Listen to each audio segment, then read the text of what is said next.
Okay, get this. What if I told you that one of the best productivity systems ever invented wasn't some newfangled app, but a little notebook from like 300 years ago? And here's the kicker. Its secret ingredient was failure. Yeah, you heard that right. Today we're going to dig into something called the Franklin Protocol. I mean, this is the core idea that just totally blew my mind. Seriously, think about it for a second. The guy on the $100 bill became successful by keeping track of his failures every single week. It sounds completely backward, doesn't it? But somehow it was the key to his success. So, how on earth does that work? And that right there brings us to a huge problem with all of our modern apps. You know exactly what I'm talking about. We download these habit trackers, and they are obsessed with one thing: the streak.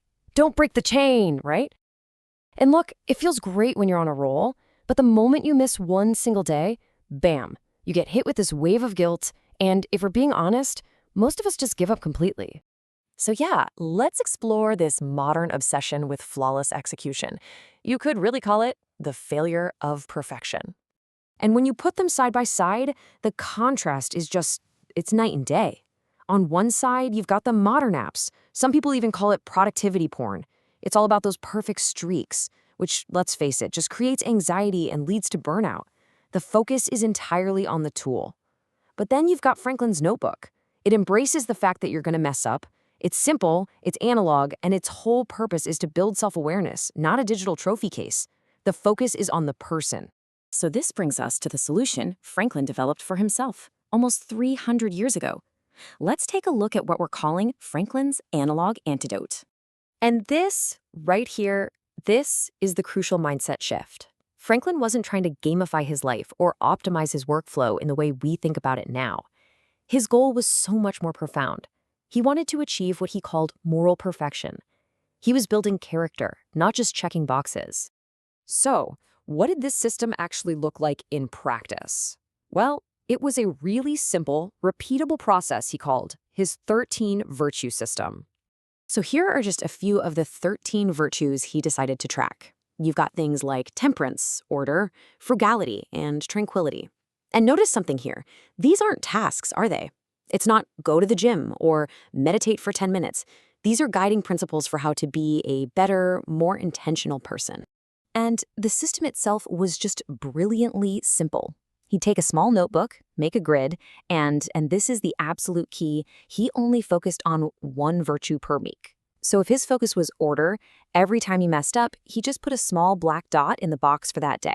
No shame, no drama, it was just data. After 13 weeks, he'd have cycled through all the virtues, and he would just start the whole thing over again. Now, I know what you might be thinking. This sounds almost too simple, right? Just marking down your failures? But there's actually a deep psychological reason why it's so effective. So let's dig into why this system of imperfection actually works so well. So, the most crucial point is this. Franklin knew he would never have a perfectly clean page. He called the dots faults, and he saw them accumulate every single week. But the dots weren't a sign of failure to be ashamed of. They were data points. They made him aware of when and why he was slipping up. The act of tracking itself was the real exercise. And what's so fascinating is that Franklin's 18th century practice totally predates a modern behavioral science concept we call temptation bundling. It's the idea of pairing something you should do with something you want to do. In his own way, Franklin was bundling the need to practice a virtue with the intrinsic want for a clear conscience and the satisfaction of self-improvement. The process itself became the reward.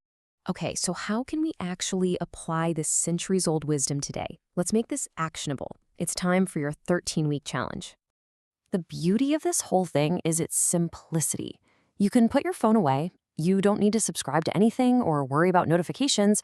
All you need is a simple notebook and a pen. It's about disconnecting from all that digital noise and actually connecting with yourself. Here's how you can start today. First, and this part is really important, choose your virtues. They don't have to be Franklin's. Maybe for you it's patience, presence, or consistency. They just have to be meaningful to you. Then, just like he did, set up a simple grid in your notebook. Pick one to focus on for the next 7 days and just track the faults. And remember, the goal is to track your progress and your awareness, not your perfection. So I'll leave you with this question to chew on. Take a good look at your own goals. Is your constant quest for perfection, that perfect unbroken streak, the very thing that's actually preventing you from making any real progress? Benjamin Franklin's little ink-blotted notebook suggests that it just might be.